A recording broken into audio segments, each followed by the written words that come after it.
Hello, everyone. My name is Jessica McDaniel, and I am a community liaison with the Central Arkansas Library System. And I am so pleased to welcome you to the Six Bridges Book Festival session today with authors Zarqa Nawaz of Jameela Green Ruins Everything and Tomi Obaro of Dele Weds Destiny. Zarqa Nawaz is a writer and filmmaker who created the critically acclaimed Little Mosque on the Prairie, which has aired in over 60 countries. Tomi Obaro is a writer and culture desk lead editor at BuzzFeed News. Greetings to you both. Thank you. Awesome. In a world where Zoom seems to be a common connector, I always like to ask people where they are in the world on our Zoom session. So where are you guys today? I'm in New York City. I'm in Brooklyn. Awesome. I am in Regina, Saskatchewan, which is just above Montana, North Dakota. Oh, okay, awesome. Okay, thank you so much for that. I'm so honored to meet you both. And I know, as we previously indicated via email, that I would love to have you both read me an excerpt from, and also our viewers, from your works today that may be your favorite. Just a couple of minutes, give us just a little bit. Either one of you can start, whoever wants to go first. We're both stare. It's a stare off. Don't be shy. I can go first. How's that? Okay. Okay, awesome. I'm reading from chapter 10. Nusrat Butt, a rotund Pakistani woman dressed in a striped green and orange shalwar kameez, watched with a satisfying look as cumin and cubed onions sizzled in a hot frying pan. A pleasing aroma filled her small but well-kept kitchen in Brooklyn. Jameela sat in a kitchen chair and watched her mother. Nusrat had bought all the food she loved growing up. As Jameela ate her curry chicken with whole wheat roti, she was reminded of her childhood, the good parts anyway. Her parents had lived in this brownstone since she and Jamal were in elementary school. After his death, they had thought about moving, but this was the house where Jamal grew up. Keeping it meant keeping his memory alive. Jameela rarely visited her parents these days, and whenever she did, she would go into Jamal's room and sleep in his bed. The smell of his musk incense still permeated all his things. Jameela was dying to tell someone else about Ibrahim, and her mother loved conspiracy theories. Her racism, sexism, and general irrationality always played a part in how she thought.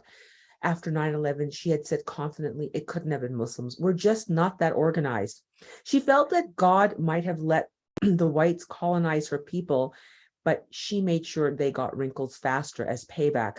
Jameela couldn't risk telling her mother because if Nusrat didn't believe her, she'd call Murray and he'd be here in a heartbeat, and she'd be probably put in a straitjacket, medicated, and placed in the nearest psychiatric facility. But then again, her mother always hated Murray and everything about him, as if on cue. I don't know why you took your husband's last name, she said to Jameela as she added a teaspoon of paprika and turmeric to the pan. The color of the onions changed to a bright orange hue, and she placed a piece of fish on top. You always said you were a feminist, and feminists don't change their last names. So what did you do when you finally married? Change it. She waved a black spatula in the air like an oily sword. Jameela sighed. Ma, our last name is Butt. I just couldn't do it anymore. Butt is a good name, a solid Pakistani name. Are you ashamed of your own name? Yes. Was staying with her mother worth it? No, it wasn't. It was killing her. After Jamal's death, she fought all the time. What's so special about green? It's the color of mold, overboiled eggs, and dead white people. Nusrat flipped a piece of fish and examined the black crust with satisfaction. She sprinkled it with sea salt. Jameela ate diced mangoes out of a bowl. At least she wouldn't die of starvation here. The last time she stayed with her parents, she gained 4 pounds. An endless supply of nuts, cut up fruit, and sweet tea just materialized. The Quran mentions the color green in the descriptions of heaven, said Jameela. Plus, it's my husband's last name. Your white husband, said Nusrat. Ma, you love Murray. She regretted her trip more and more. Yes, we love Murray, but we would love him even more if he was Pakistani and could speak Urdu. Nusrat took her spatula and slid the piece of fish onto a plate covered with a paper towel. The oil turned the paper towel translucent. We could have taken trips to Karachi with his parents. You could still take trips with Len and Trish, said Jameela. They'd love to go to Karachi. It would be exotic for them. No, Len and Trish just want to go to the cottage. Nusrat pronounced their names as if it pained her. Once they invited your father and me to their place in Muskogee, a building without electricity or running water. You had to go to an outhouse to relieve yourself. We didn't come to the US so we could live like we were back in your father's village in Pakistan. It's unbelievable what white people find fascinating. They should go to Rawalpindi and cook hot dogs over the burning dung pits. It would be the perfect vacation for them. Jameela felt a familiar instinct to flee, but willed herself to remain calm. Remember, you're here to save Ibrahim. There's a clue somewhere in this house. Be patient and find it, she thought. At least they were talking. Whenever she came to her parents' house, they bickered about everything as a substitute for talking about Jamal. Anytime she probed about his death, they would refuse to discuss it further. He's gone, and nothing good will come from constantly digging at his grave, her mother would say. As if on cue, her mother changed the subject again as she chopped up her tomatoes. So you're selling your book at McNally Jackson tomorrow afternoon. Yeah, it's a way of pushing book sales, said Jameela. Kind of like being a vacuum salesperson. Jameela hated the idea of being gawked at by white people. It was like being in a zoo, but harder. At least the animals could walk away and eat their bowl of insects. She had to fraternize with the insects. Can your father and I come? Asked Nusrat. No. Why not? Because you'll embarrass me. Nonsense, her mother said. She reached for her long camise and used it to mop her forehead, exposing her round, bulbous, dappled belly, which Jameela always associated with motherhood and oppression. Jameela's father, Faisal, walked into the kitchen wearing a white cotton muscle shirt with a giant Pakistani flag on the front. He kissed Jameela on the forehead. He believed women were superior to men, and the best thing for them was to earn a six-figure salary and never marry. Murray had encouraged her to pursue her dream of writing, so Faisal tolerated him. He believed writing was a noble, if tragically underpaid profession. He tried to spear a piece of fish from the serving platter. Stop that, said Nusrat, slapping his hand. You're not an animal. Wait until I put it on the table. Look what I found in the halal meat store. Isn't it beautiful?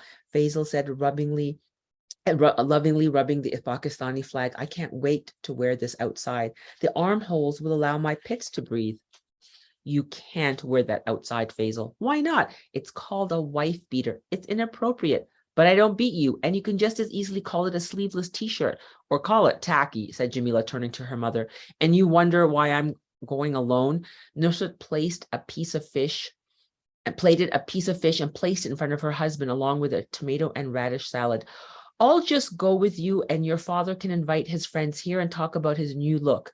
Your next book should be about American foreign policy and how much damage it's caused to the Muslim world, said Faisal, as he poked a piece of tomato with his fork. Jameela kept her mouth shut. Her father was a retired professor of political science. He worshipped Mahmoud Mamdani, professor of government and anthropology at Columbia University, who had written the book Good Muslim, Bad Muslim. In it, Mamdani argued that Muslims hadn't engaged in armed jihad for centuries until the Russians invaded Afghanistan in 1979, and the Americans, fearing that the scourge of communism was spreading, wanted a proxy army to fight the incursion. And what better way to encourage Muslims to fight jihad? Jameela's mother, although a trained Montessori teacher, could just as easily have taught a university course on American foreign policy. So dinner conversation often circled around the idea that violent jihad was an American invention, and Jameela didn't have the patience or time to go down this road again. How is your book club? Jameela asked her mother, trying to steer the conversation to neutral territory. What are they up to? There's been a lot of drama around Auntie Perveen, said Nusrat. I didn't know Auntie Perveen, said Jameela. She used to be your Uncle Raheel, but we don't use that name anymore. It's called a dead name. She's transitioned. Well, this was definitely new. Uncle Raheel was married to Auntie Alia, and they were the most romantic couple she had ever met. And her mother knew what dead naming was. People are trying to convince Auntie Alia to divorce Auntie Perveen, but she's having none of it. She's going to support the gender affirming surgery and continue as if nothing happened. The two of them are happier than they've ever been. Our book club is about to have its first lesbian couple. It was odd for Jameela to hear her mother talking about transgender issues as if she was discussing whether store-bought masala could compete with homemade. And you're okay with all this? This is what happens when the end of days is close. But not everyone is as open-minded as me. Auntie Parveen's brother Aziz is visiting from Pakistan. Her family has organized an intervention at our book club of all places. Jameela felt solidarity for Auntie Parveen. Who is this uncle? Aziz? He's the head of ISI back home, so her family thinks he'll be able to talk sense to her. What's ISI? Asked Jameela. Inter-Services Intelligence. It's the equivalent of Homeland Security, but for Pakistan. They hunt terrorists, said Faisal. But that General Aziz is insufferable. He believes he's the most connected man in the world of intelligence. Jameela dropped her fork. Love it. Thank you, Zarqa. That was a pivotal chapter for me because I was like, oh gosh, okay, we're going there. So thank you for that. And now we'll talk about that in a little bit. So Tomi, if you don't mind. I am going to read from the prologue.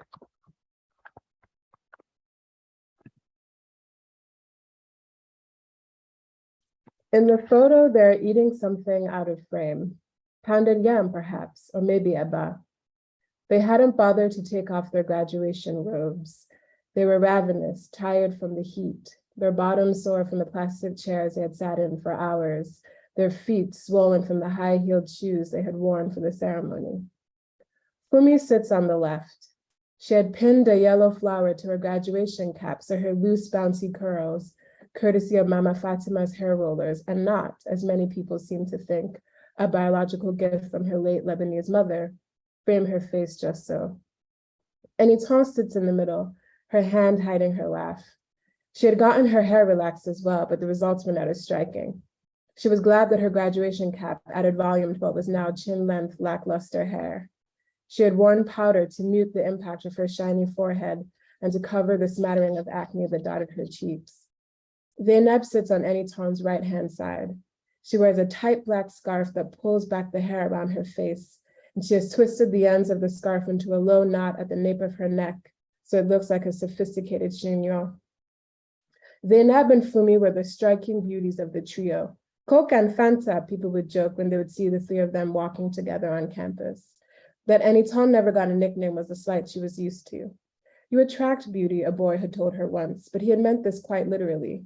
She attracted beauty only in the sense that she herself was not beautiful, but her two best friends were. Eniton had wanted to mark their graduation with some sort of pageantry. She was the unabashed sentimentalist of the group, prone to easy tears. She procured a candle used when there was no light and had stuck it in the swallow since they had no cake. Fumi had rolled her eyes at first, saying it was childish, but then Zainab lit the candle and they all erupted into peals of laughter, their shoulders juddering, their stomachs aching from the strain of giggling so hard. The photo hadn't captured that moment though, only the aftermath when Zainab had taken the candle out and they were all eating greedily with their hands, slurping ogbono soup off their fingers. Though well acquainted with the unexpected sorrow, they were still so excitable that day, drunk with the potential they believe they have. At 19, 21, and 22, their lives stretch out before them, vast and expansive. They feel fortunate. They are fortunate.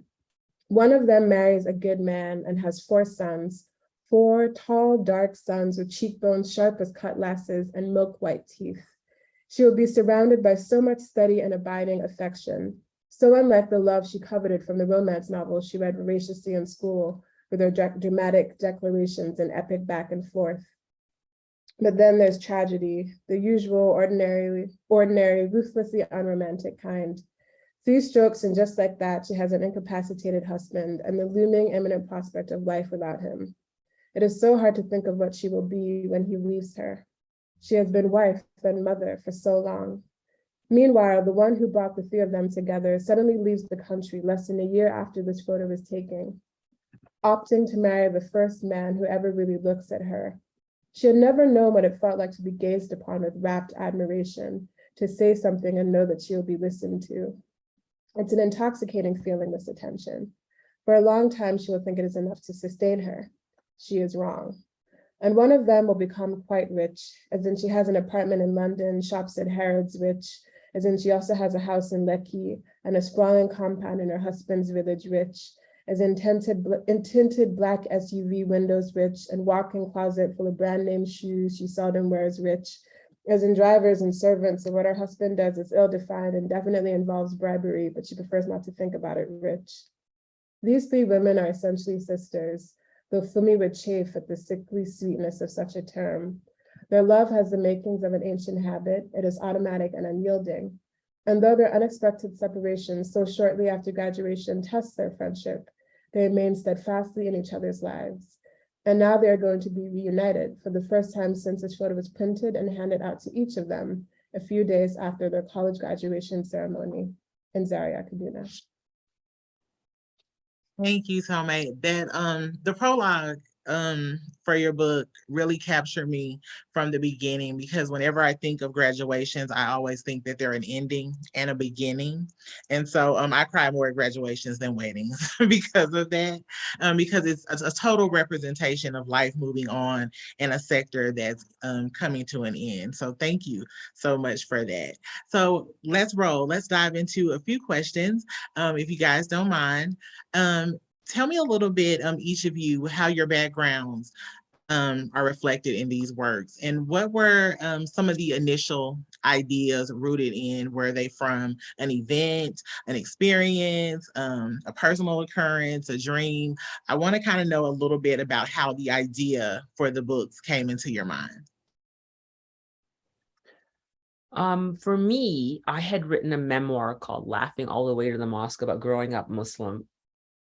And I always thought it should have gone to the New York Times bestseller list. And when it didn't, I started getting unusually, I shouldn't say unusually because my family would say this is normal for me, but really bitter and angry and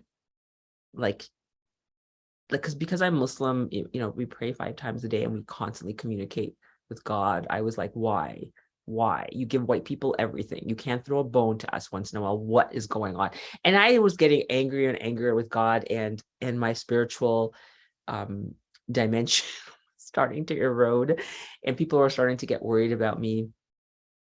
And at the same time, ISIS emerged in 2014, and people were like, oh, well, naturally, Muslims do stuff like this, gravitate towards jihadi groups and try to destroy the world.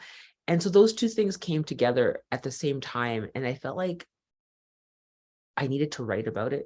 And I felt like I needed to talk about my emotions and my feelings of failure, professional failure, and a feeling of loss and sort of spiritual desolation. And those two elements came together. And I wrote about a Muslim woman who wrote a memoir that didn't, was not as successful as she is hoping. And she has to learn the meaning of sacrifice and what's really important in life by accidentally joining a terrorist-like group, like an ISIS-like group, and bringing them down through incompetence. And so it was like this emotional journey that I was going through because of writing this book that hadn't done as well as I had hoped. And it helped sort of with catharsis. So that in a nutshell is what the storyline for my life in this book was.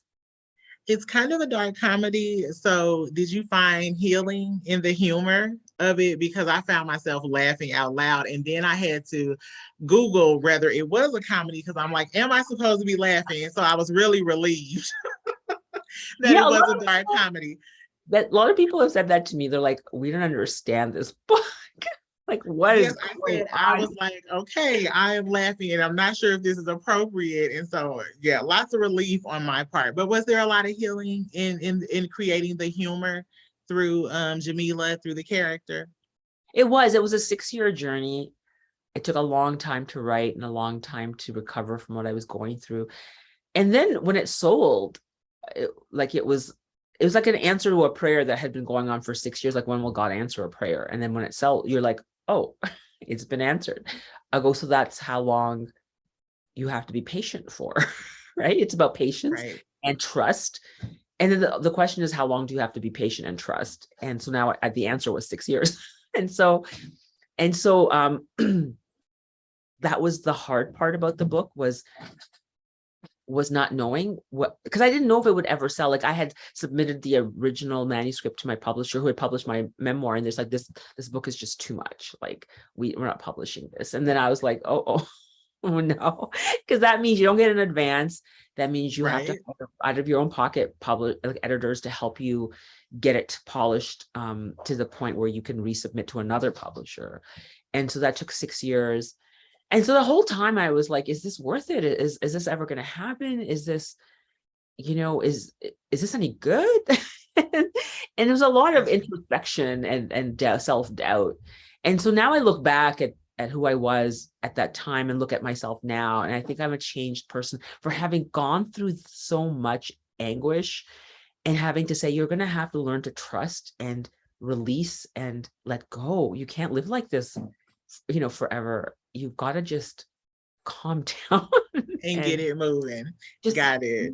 write it and send it out and just trust. And then when it sold, I was like, okay, the answer finally came, which is like, it takes a long time, but you got to hang in there and not give up. Not give up. Love it. What about you, Tommy? What's some of the inspiration for your book? So I put like in my acknowledgements that the book is very loosely, and I always say like loosely based on the relationship that my mom has with her two best friends who met in Nigeria in the 1980s and have essentially never lived in the same country since, but have been able to sort of maintain a really beautiful friendship. And so even though the characters are very different and there's like a lot more drama in my novel, I was interested in writing about female friendship, but through the frame of, like, I was also have always kind of been interested or like just aware as like the daughter of Nigerian immigrant parents, of like that pressure around the time, you graduate from college or like growing up, my parents were always very strict about like no dating, and then suddenly you graduate and it's like, okay, where's the husband? And this Yes. idea around marital pressure. And so even though the book isn't really about that, I think in some ways I was sort of interested in exploring my feelings about marriage and about weddings in particular. Not all Nigerian weddings, but a lot of them, particularly for people who have money, can be very lavish and extravagant.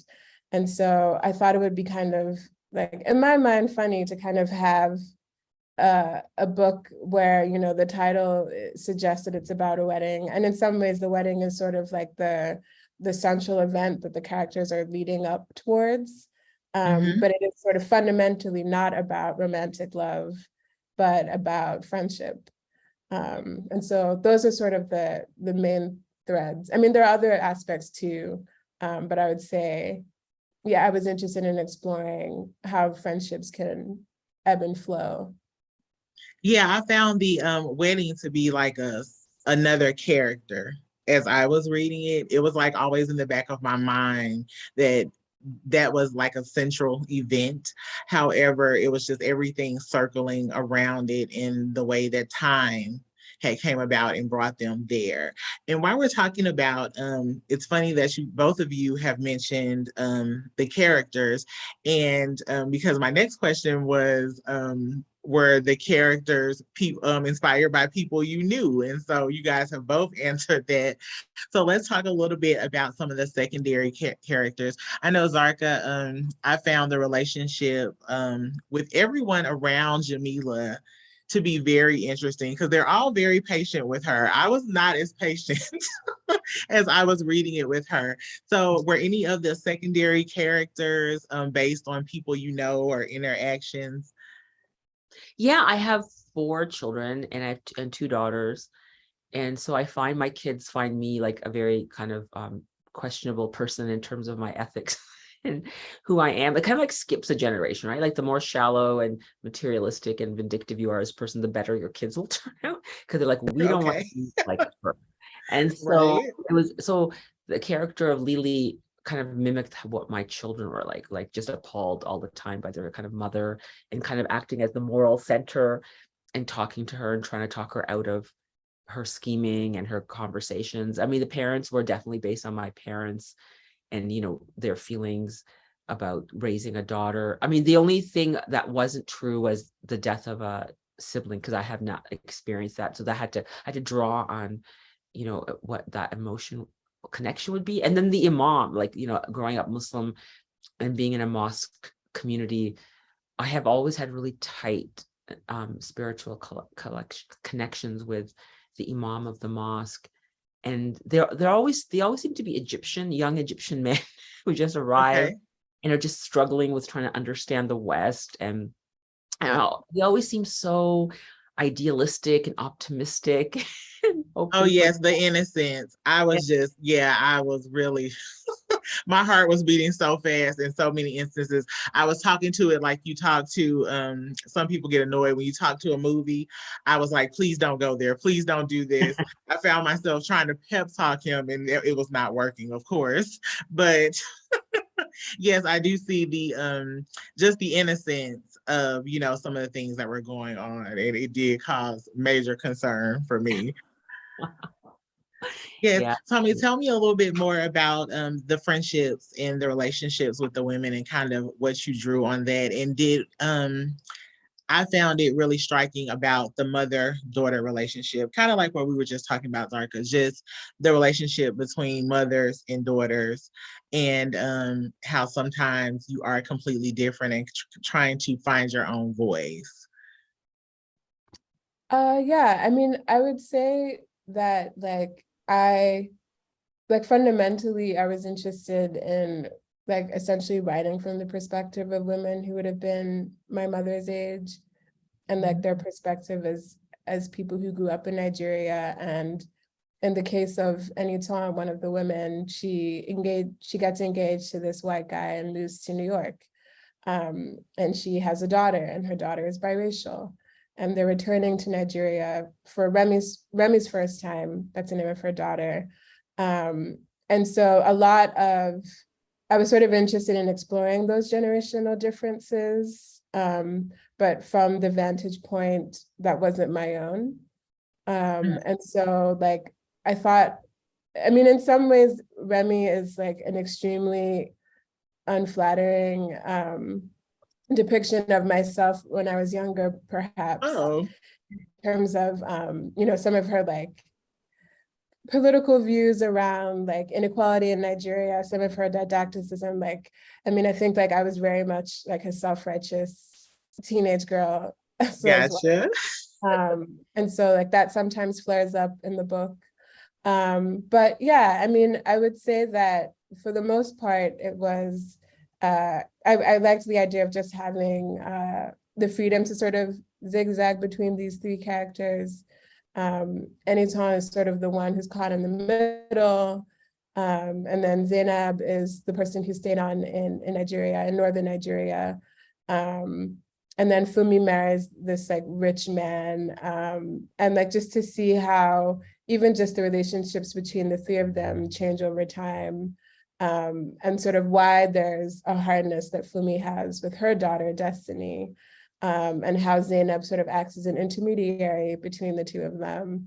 I mean, these relationships are never static, and so in real life as well. So I think what was fun about writing fiction in this case was just being able to, think about, okay, so how do we get from A to B, or what sort of explains someone's behavior in this scene, and to just really kind of have I have some degree of fun with it too. I mean, I think there are some certain heavy themes in this book, but I also genuinely had fun writing it, and hopefully that comes across. So yeah. I definitely think so. When you talk about themes, were there any themes in either one of your books that gave you pause, where you were thinking, maybe I'm pushing the envelope a little bit too much, or maybe this is something that readers will not resonate with, or some hot button issues that you might have thought, oh, is this something that I actually want to write and take on? Well, I think there's a certain level of candor all of the three women have, and also in some ways a little bit of ignorance maybe about America in general. And so, I mean, sort of early on in the book, I reference like the Eric Garner killing and sort of how for the mothers, they're at a remove. They don't really understand fully like why they should be kind of bought into what's going on in America. And I do think that there are some sort of fraught relationships. So, I mean, I think it depends on the kinds of Nigerians. It's also like a class issue as well. But there can be a surprising amount of ignorance about, you know, the reality of being a Black American, and like a lack of context about the history of how Black Americans are treated in America. And though I don't really get into it that much, I think threading the needle between being, you know, honest about those opinions, which may not be flattering to the characters. I think sometimes I felt a little bit trepidatious about doing. But I mean, I fundamentally, you know, wanted to make sure that I was being, you know, true to the realities to the extent that I could be. So I think I had a little bit of trepidation about that. And then also, I mean, I'm just fundamentally just deciding to write from the perspective of people who like lived in Nigeria. Like I visited a lot, but I never grew up there. So I definitely had friends like vet certain things and like check the pidgin and check some of the languages and things of that nature. Okay, yeah, I could totally see that. And excuse me, I did pick up on that.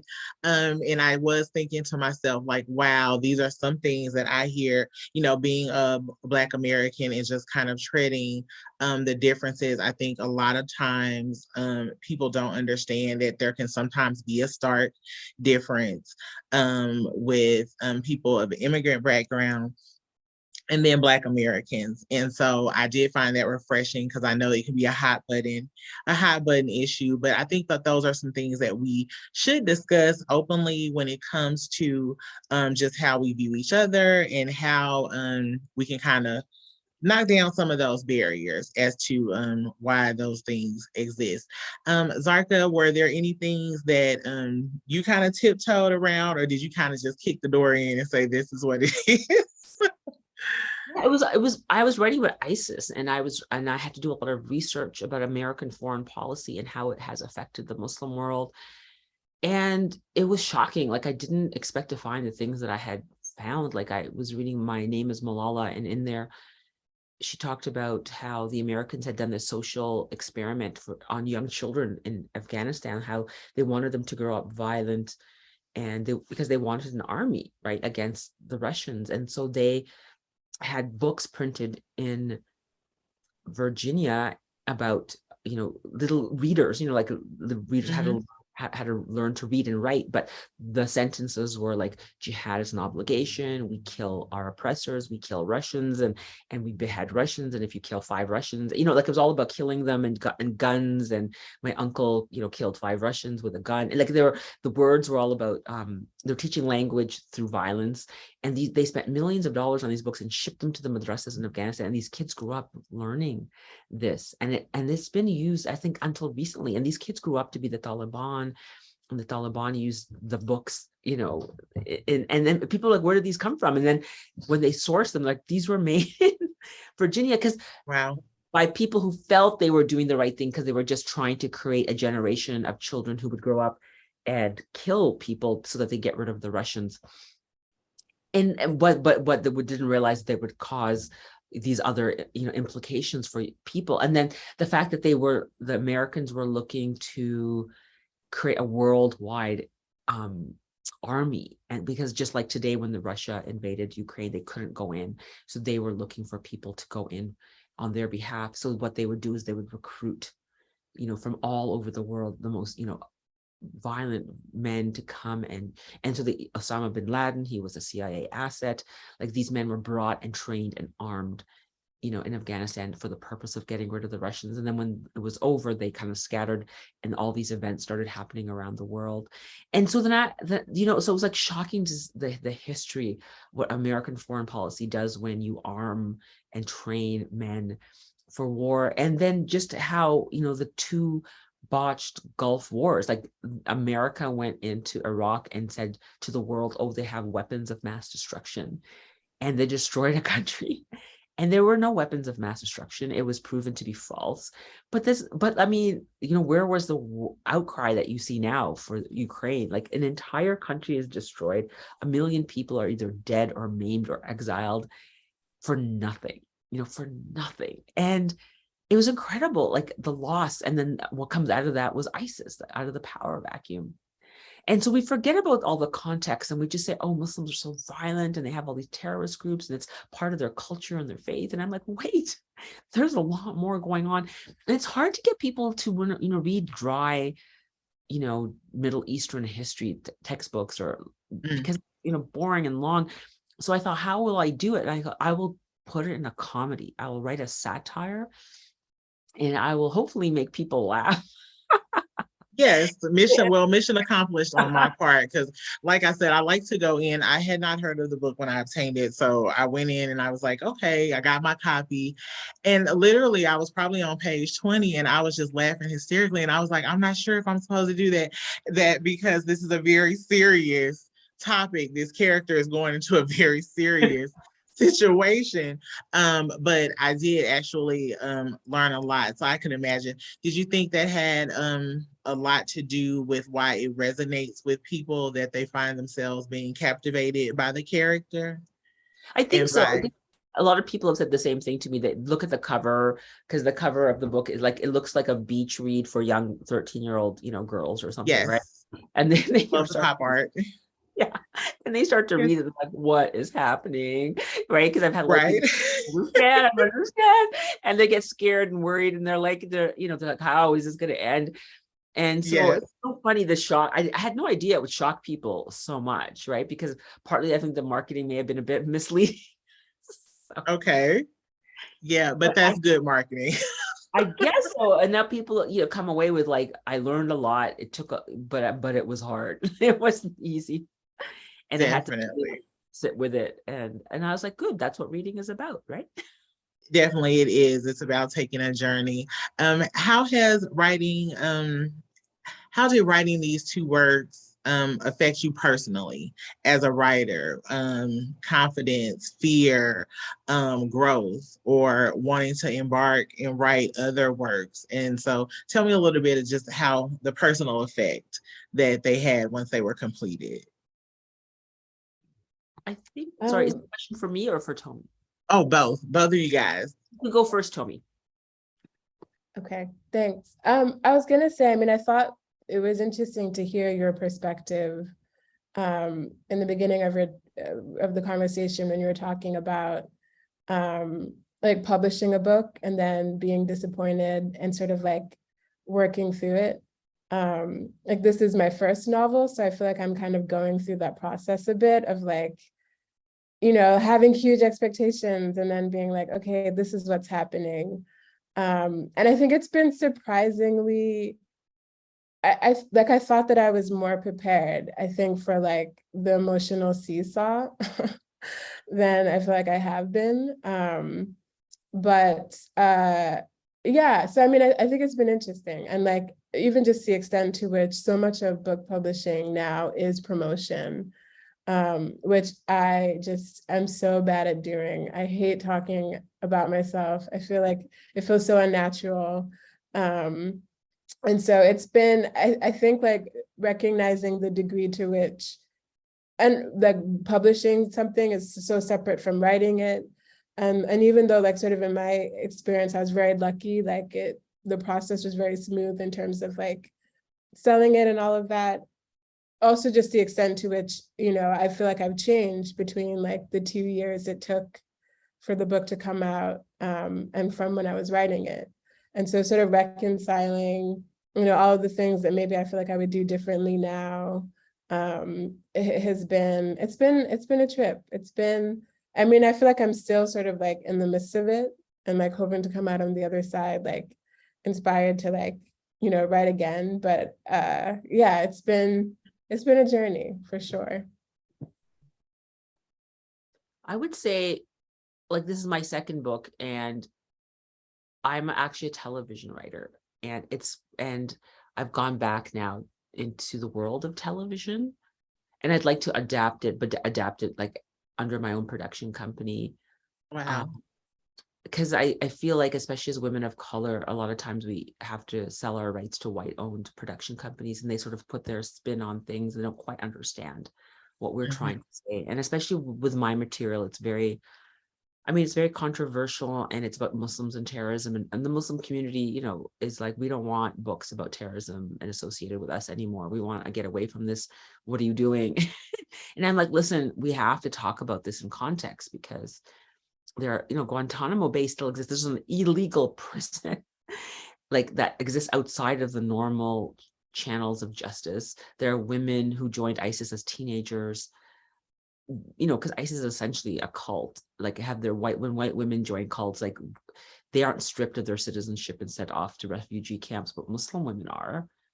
And these are terrible. Like, the world is willing to lend a blind eye when it comes to Muslims, and when it comes to like lack of social justice. And we need to talk about these wars, and we need to talk about what happened, and because the fallout is still happening. There are young women whose babies have died in refugee camps who want to try to come home, who can't because they've been stripped of their citizenship. So we can't keep putting our head in the sand and pretend that this doesn't exist. We have to talk about the hard stuff and open up that conversation and dialogue. And so my hope is to turn it into a television series so that I can get people to talk about these issues more openly, and to talk about how we create these sort of super, you know, non entities like prison camps and refugee camps for one group of people, and we give another group of people justice and fairness and sentencing and trials in prison. Like, even that's, you know, that's not even given to some people. And that's insane. And so I want to talk about that, you know, that double standard.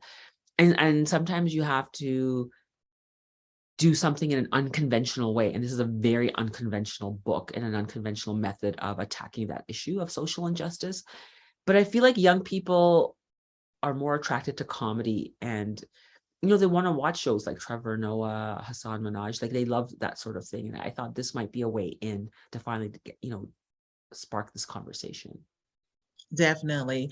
For both of you, are there any personality traits or characteristics of the characters that you wish that you possess, that you put into it?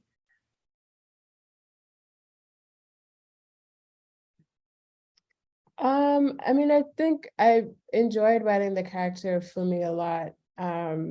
She's just very sort of blunt. I mean, in some ways abrasive. Like, she doesn't have like the healthiest relationships in general, or like particularly with her daughter. But I do think there is something, like particularly in the scenes that are set when she's younger, about her forthrightness that I admire to a certain extent.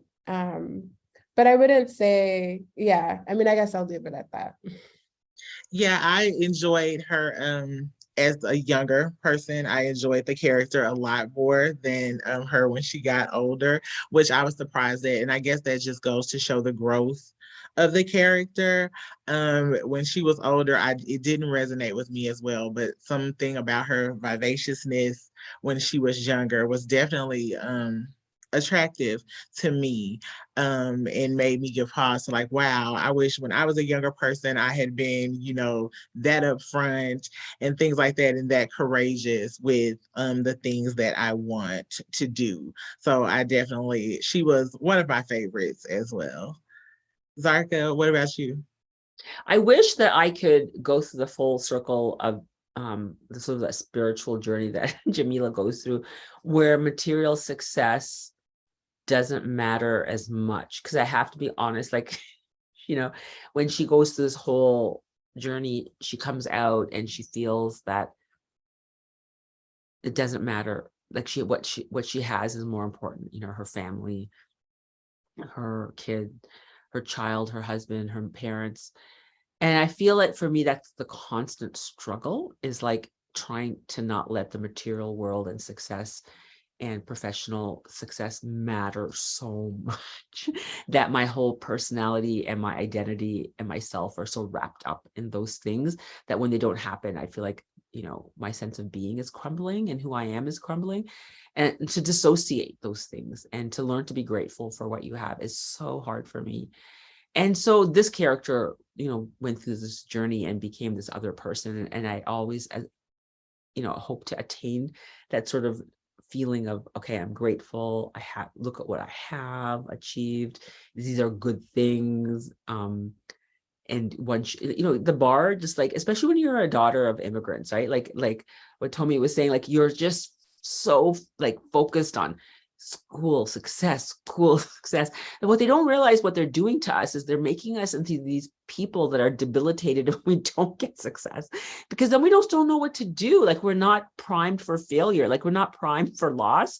And so then we're just like, like we become these really anxious people, and it's hard. Like, even like what she was saying about marriage, that pressure. I remember feeling that pressure. Like, you are basically raised with a pathological fear of men, right? Because God forbid your studies get distracted by men and dating, like, God forbid, right? So then you kind of raised by how men are terrible. You can never kiss, you can never do this, you can don't let anyone get attracted to you. And then when it's over, you're like, okay, where's the man? Why are you flirting? I'm like, I'm flirting. You were gonna kill me if even like if a guy Right, ever... you missed some steps in there somewhere. And now your mother's like, I don't understand why you're not attracting someone. I'm like, what are we attracting someone? Like, how does one even do that? I spent my whole life like being as unattractive and as repelling as possible, and so it's like the backlash. And like, when your parents raise you like that, like, it does cause some psychological issues as an adult that you're still grappling with. Like, how do you deal with life?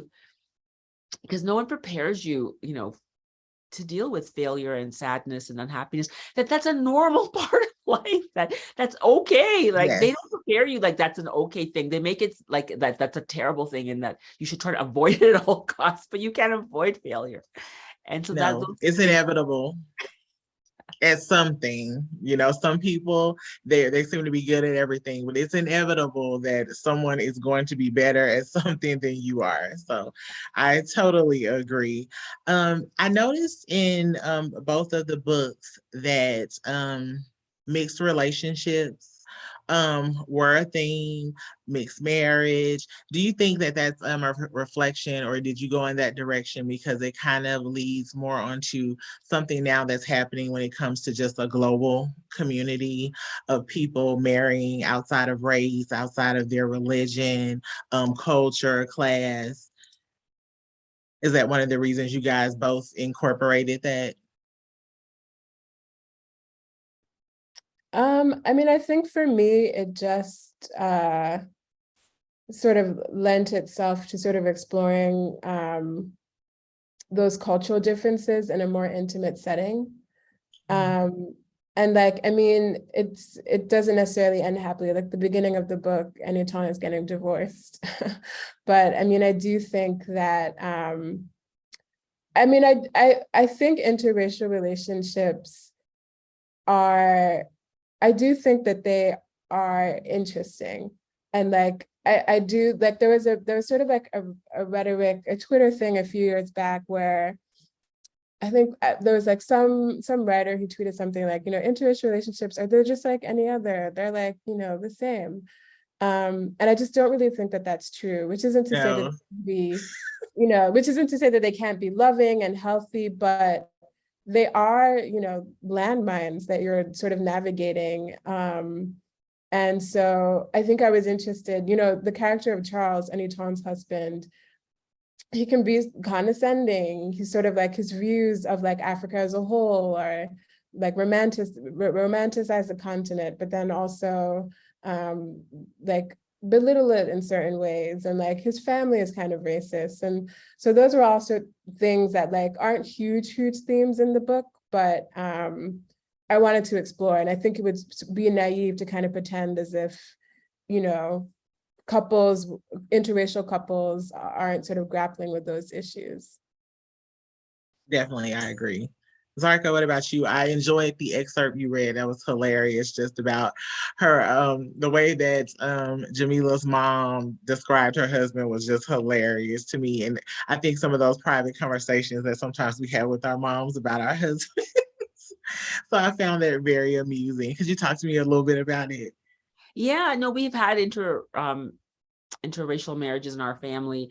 And, like for my parents who came from Pakistan, like my mom and dad, like, they were married from the same tribe, same ethnic background. Like even though they're Pakistani, within Pakistan, there's ethnic tribes. And so they're married from the same tribe. And this has been going on for generations. And so when they come here, they just assume the same thing is going to happen.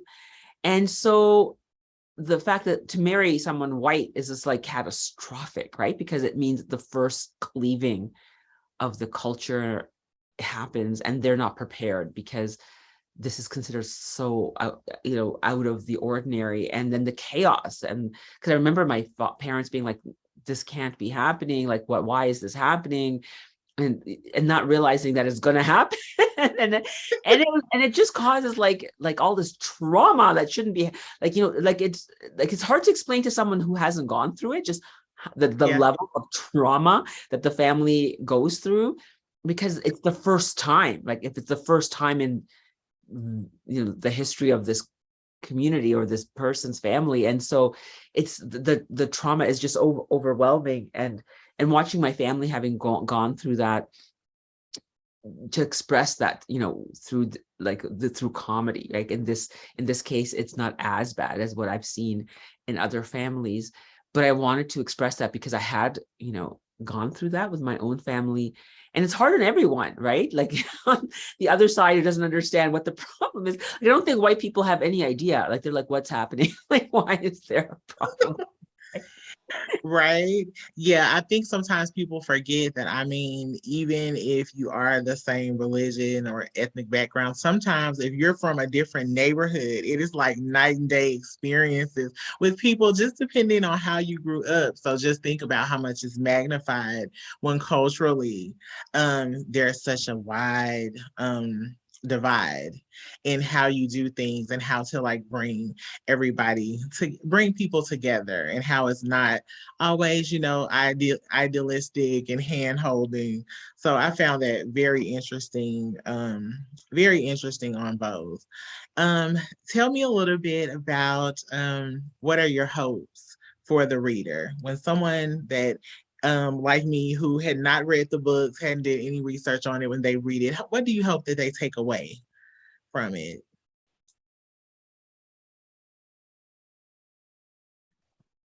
I'm forcing Um, first. sorry. Um, but did you want to go first? Or No, I'm forcing you to go first by keeping. okay. I was gonna say, I mean, I think I just hope that they enjoy reading it genuinely. Like I don't have any they don't need to come away with like the same sort of attachments to certain characters. But like it was a book that I sort of hope that people would pick up and like read in a day or two. Like hopefully it like goes quickly. They enjoy it. And yeah, I feel like that's generally my hope. Awesome.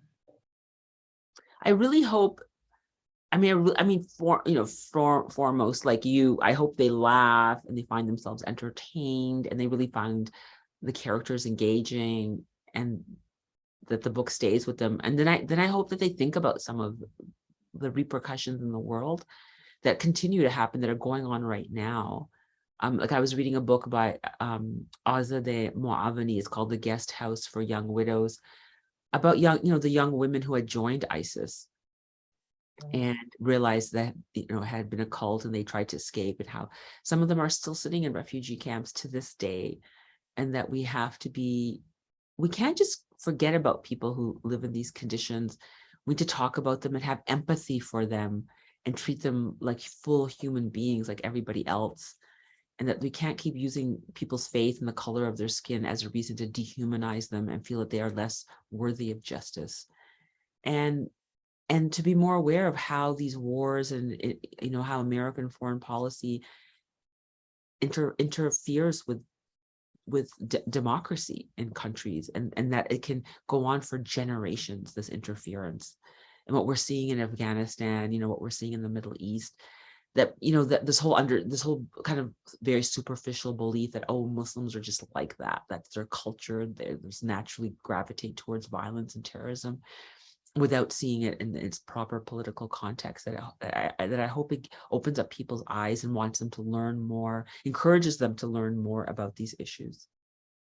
Awesome. Zarqa, I know that you mentioned that you were hoping to get this to TV, but for both of you, any other interesting projects that you guys have coming up or that you're looking forward to, or something else down the line that you would like to do? If you would tell us a little bit about that before we run out of time. The hour has went by so fast.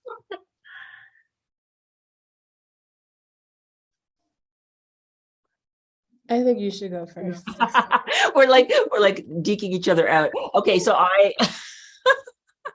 I guess because you're in America, you will eventually see a television show called Zarqa, a comedy about so this is not autobiographical because I am married. It's about a bitter, vindictive Muslim woman whose ex-husband tells everybody on Facebook that he's getting married to a white yoga instructor half her age. And then his friends go like, oh, nice upgrade. And then she gets really upset. And I don't blame her. And she goes, oh, yeah, that's nice. And his friends are like, you think she's going to have guts to show up at the wedding? And then she replies quickly, I'll be there with my boyfriend, Brian, the brain surgeon, who doesn't exist. And it's a comedy about what happens to her when she tries to date someone white so that she can bring him as revenge arm candy. That aired on CBC Gem, which is a streaming service, kind of like a Canadian Netflix here. I'm selling it in the US. It's short form, 6 episodes, 10 minutes. It'll be on US Hub next year. Awesome. And then we're shooting the second season of that show next year. It did really well here in Canada. So I'm turning into an actor as well as a writer and producer. I'm making a short form because it allows me to own a project wholly, control it, and be able to understand how television works and how to create my own project. I made sure that nobody had my book rights because I really wanted to keep them for myself and my own company so that I could adapt it myself. Because at the time there were some American producers who were interested in the rights to my book, but I made my literary agent hold them back so that I could use them myself. Awesome. Love it. Tomi? Yeah, that's great. I mean, my ambitions are much more humble. It's just like to be able to write something else. Like I have a few thousand words of something, and so just hoping to actually be able to like make progress or start anew if I need to. But like to get into a writing practice again is sort of my main goal. So we'll see. Mission. Awesome. Well, I want to thank both of you for taking the time to talk to me on behalf of the Six Bridges Book Festival. I do have both copies into our great festival facilitator, Brad. You will not be getting these back. These are from my own personal collection now. And I encourage anyone who is watching to please support Wordsworth, who is one of our sponsors, and also support your local bookstores and your local libraries. So yes, again, thank you guys so much. It's been an awesome conversation. And again, make sure if you have not read these that you do pick them up because I enjoyed them thoroughly. Thank you. Awesome. Thank you guys so much. Bye. Bye.